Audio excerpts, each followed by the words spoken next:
Hello everyone, Redking here, and I exist.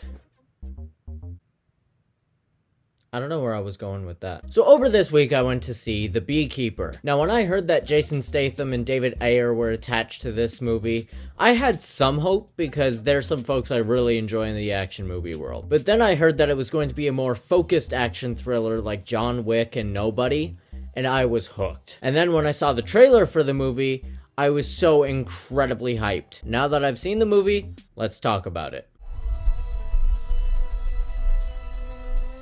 Jason Statham plays Adam Clay in the movie, and my god does he deliver. He drops some badass lines and some funny one-liners, and his action sequences are just so brutal. Josh Hutcherson plays the villain of the movie, and he's surprisingly really great. I just think it's so funny that he was a famous child actor, fell off for a bit, got a role as the security guard of FNAF, and now he's playing this snobby rich business guy who owns a ton of scam call centers. There are also a couple other standouts in this movie like Jeremy Irons, but I feel like Jason Statham and Josh Hutcherson are the biggest standouts. The movie begins with bees. We meet Adam Clay as he harvests some honey from said bees. He meets up with his neighbor Eloise Parker, who's a retired school teacher, and they just chat for a bit. Later in the day, Eloise falls for a phishing scam and is robbed of over $2 million.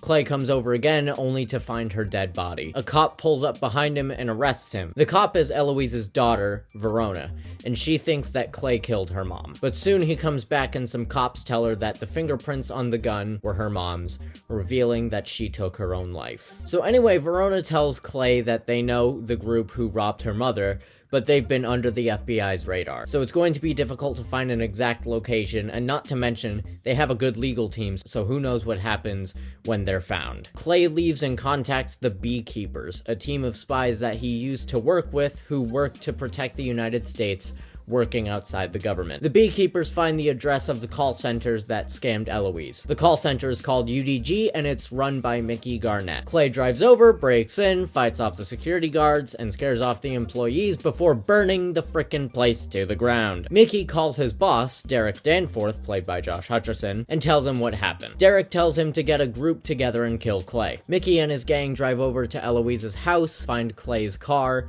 and follow him into the garage. Clay kills them all except for Mickey. He just cuts off his fingers. Then Mickey calls Derek and tells him what happened. Clay takes the phone from him and tells Derek that he's coming. Clay ties Mickey to a car and drives him off said bridge. That's one way to go out. Derek goes to see Wallace Westwild, played by Jeremy Irons, who's the former head of the CIA and currently runs security for Danforth Industries. Derek asks him to do something about it, and when he mentions that Clay is a beekeeper, Wallace just essentially tells him, well, I don't want to die, so good luck. So then Wallace contacts the current head of the CIA and tells them to get in touch with the Beekeepers, and the Beekeepers tell them that Clay actually retired from the organization. Clay drives up to a gas station, and a beekeeper shows up to kill Clay. They fight for a bit before Clay bashes her head in with a jar of honey, then sets her on fire, because who knew that honey was flammable? Clay cuts off her finger because he needs it to break into the Beekeeper's HQ. He borrows some stranger's car and the gas station blows up behind him. Meanwhile, Verona and her partner, who have been following the crime scenes, discover that Clay doesn't officially exist, and they determine that Clay's next target is a call center associated with UDG called 9 Point Center. After telling the FBI deputy director all of this stuff, he's just like, alright, go ahead. Wallace meets with a group of Special Forces personnel and tells them about the Beekeepers. He tells them that in order to stop Clay, they need to secure the inside of the 9 Points building, while the FBI places their own SWAT team around the perimeter. So the FBI and the Special Forces team make it to the 9 Points building. The Special Forces leader tells the employees to evacuate, but their boss tells them to keep working. Clay gets there and defeats the FBI SWAT team and breaks into the 9 Points building.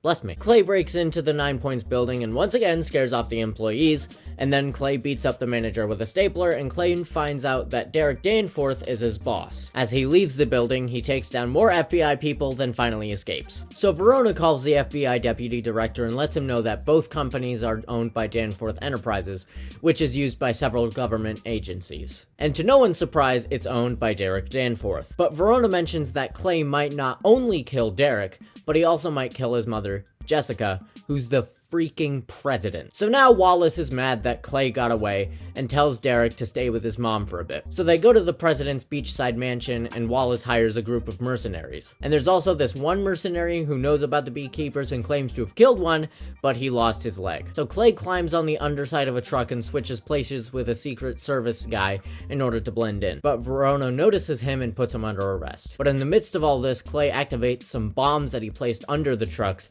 in order to distract people. So Clay makes it inside the mansion and puts on his little suit. That's how you know shit's about to go down.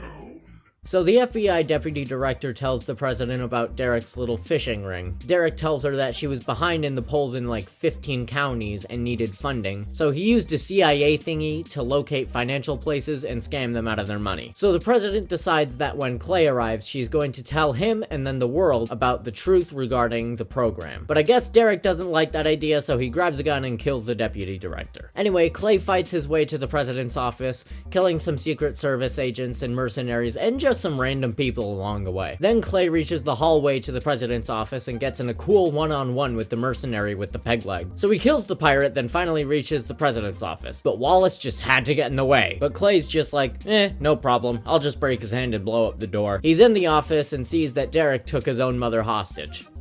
Happy Mother's Day! Derek attempts to kill her because he's a wimp who doesn't want to be responsible for what he did, so Han shoots Greedo first.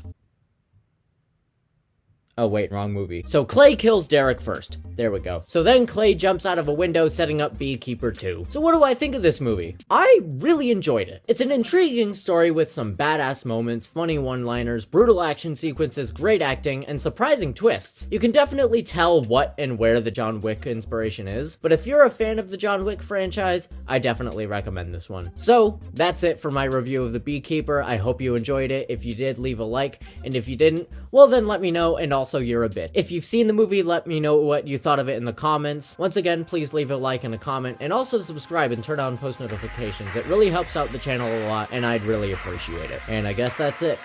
Goodbye, fellow YouTubers of YouTubing.